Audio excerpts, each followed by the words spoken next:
welcome to GSM Exchange Distribution Pavilion at GITEX 2022. Please introduce yourself and your company. So my name is Suresh and my company's name is Future King General Trading, and we are in this business for the past 20 years. Just to give you more information, we are the GSM Exchange members since 2005. So that puts a 17 years stamp for sure. And we have been always in the business of mobile phones, so we have seen everything. And yes, there has been a shift in the trading pattern where we were suppliers first, then we became customers, buying stocks. Now again back to having both of supplying and buying. So somehow things are moving well, and yes, as I told you earlier, we are on a happy space in 2022. Which products and services do you cater in the industry? So we are dealing in brand new phones, all branded products, all kinds of specs, and like the big players, Apple, Samsung, Xiaomi's, Realme's, we are doing all of them. And so the motto for us since the past 2 years is no MOQ. If you want 2000 phones, 40 models and 80 colors, we can provide you. And not many are doing this in the market, because they always, trade in volumes of not taking care as to what the customer wants. So this is where we come in and try to create a different and niche market for us. The most challenging aspects of wholesale is to have available stock.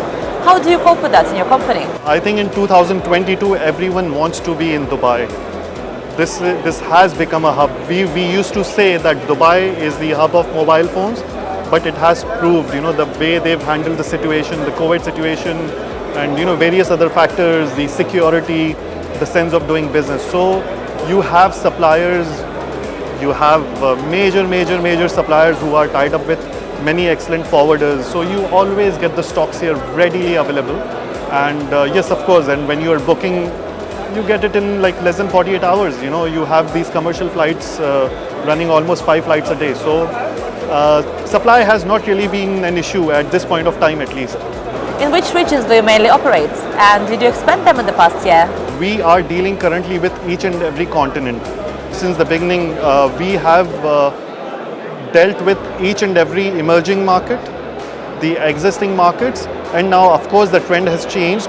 I'll just name out a few continents which we started from Africa, then going on to North Africa, which is a different region altogether, then doing some business in United States, Miami, South America, and plus doing some European countries as well. Which top brands are you working with? The brand which is giving us numbers, I would say at least the first two is Samsung and Xiaomi. I think everyone would agree with the same. So we are getting our major numbers from Samsung and Xiaomi's. Then it is followed by Realme, and you have now these upcoming brands like Infinix, Techno. Of course, they're not upcoming, but now, yes, there is a market for them as well. And of course, Apple. Like, this quarter or every last quarter, Apple rules. This is where you get your high numbers, you get your maximum profits from. In the previous year, there had been a shortage with phone devices. How did you deal with it? Last year, when the supply was less, the demand was more, we were making good on our margins. So the margin increased for, I think, almost all of us due to the spectacular demand, and this business has never been slow. Even in 2020, except for the good 45 days when Dubai was under lockdown, immediately we resumed, and we all were happy. Because of the shortage, the profit margins increased. Likewise, in 2021 as well, there were good profit margins, and now that there is more supply in 2022, it's good, even better, because you are selling more, there's supply, and the demand has always been the same since the past 3 years. In fact, I feel the demand is more in 2022 due to, I would say, not emerging markets, but due to Russia and due to that region where there are new buyers coming in and fulfilling our requirements or targets, basically. You're one of the main players in this industry. How would you define the future of it? What do you see as main trends? After the iPhone, we have never got any other revolution apart from smartphones.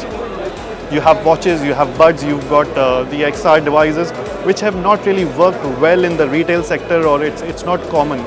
But talking about pure trading, I think yes, 3 to 5 years are good, unless and until I'm sure we'll find technology, it's evolving, and I'm sure something would come up, and it will further strengthen our existing pattern of business. So in 20 years, we've seen everything, and we are ready for everything. We keep our resources intact so that we can face any challenge and come out as winners. Whatever the market says.